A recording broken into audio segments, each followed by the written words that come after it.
আপনাদের মাধ্যমে সবাইকেই আমরা জানাতে চাই যে আমরা কিছুদিনের মধ্যেই এই যে একটা বিষয় যেটা হলো বাইকের চালক এবং সহচালক যিনি থাকেন, বাইকের চালক তো হেলমেট পরেনি, না পরলে তো আমরা পেনাল্টি করি।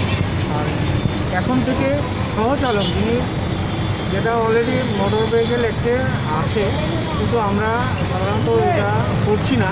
এখন থেকে সহচালক বা যিনি বাইকের পেছনে বসবেন ওনাকেও হেলমেট পরা বাধ্যতামূলক করা হবে, নয়তো বা পেনাল্টি করবে।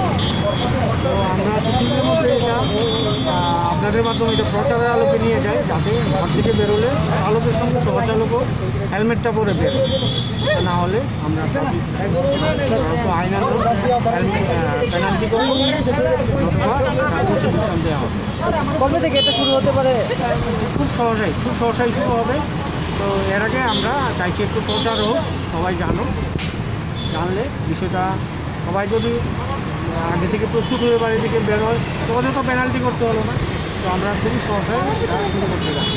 তো এই জিনিসটাও আমরা চাইছি আপনারা আপনাদের মাধ্যমে বাকি সমাজের সমস্ত পৌঁছে যাক এবং সবাই যাতে হেলমেটটা পরে ড্রাইভার এবং পিলিয়ন উভয়ই বেরোয়।